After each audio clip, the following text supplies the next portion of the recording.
The second quartet is titled East Coker.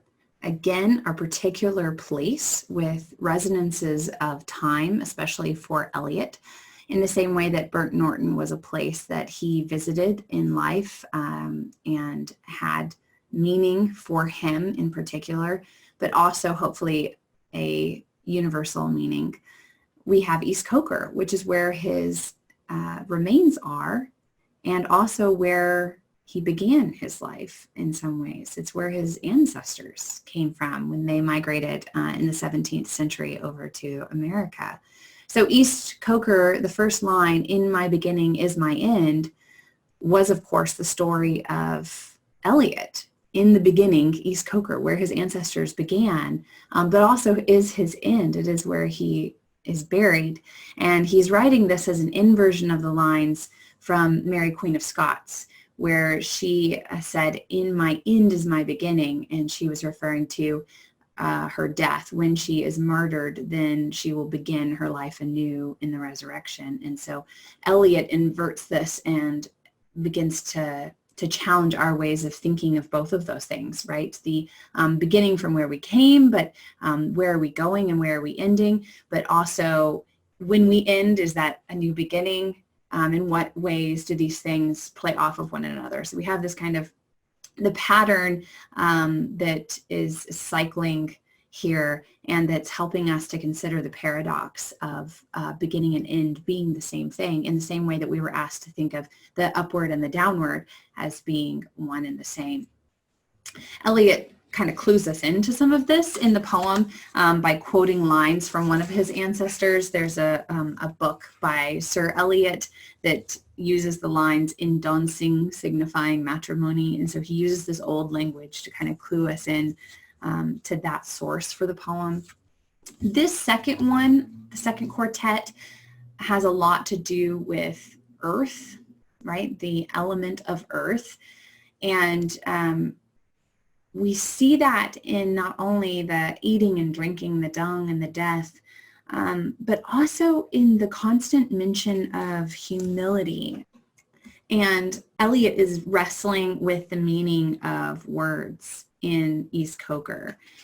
He says, "The intolerable wrestle with words and meaning. The poetry does not matter," right? And yet he's writing it as a poem, so he's grappling with the matter, the matter as in the meaning, but also in the tangible, the material, right? So the poetry does not material, and yet it does matter. The paradox of that, that he's trying to understand in writing this poem.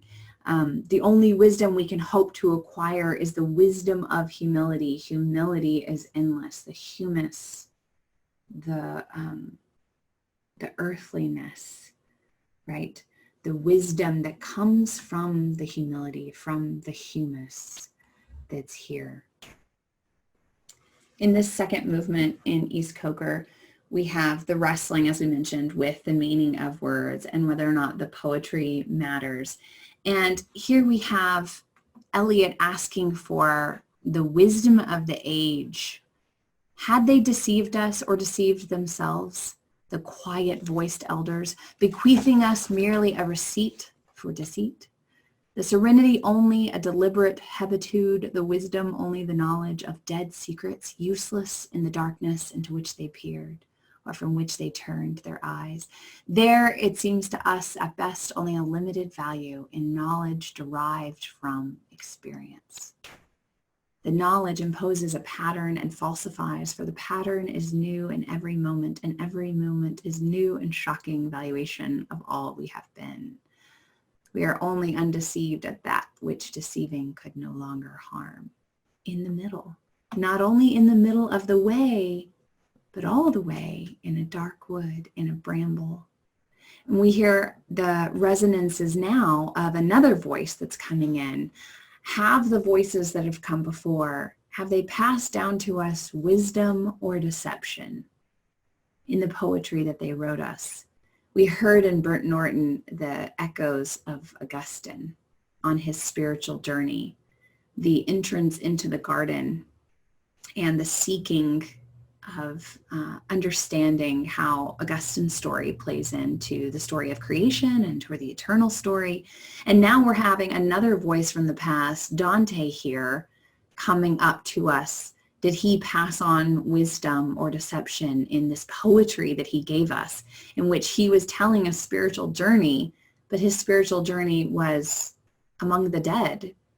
So we know it was not real in a sense. Was it false, this knowledge that he gave us by telling us a fiction, by telling us a story, in the middle here, right? In the middle of the dark wood, in the middle of the way. And of course, the lines of opening of Dante's Inferno begin, right? Midway in the journey of our lives, I came to myself in a dark wood, right?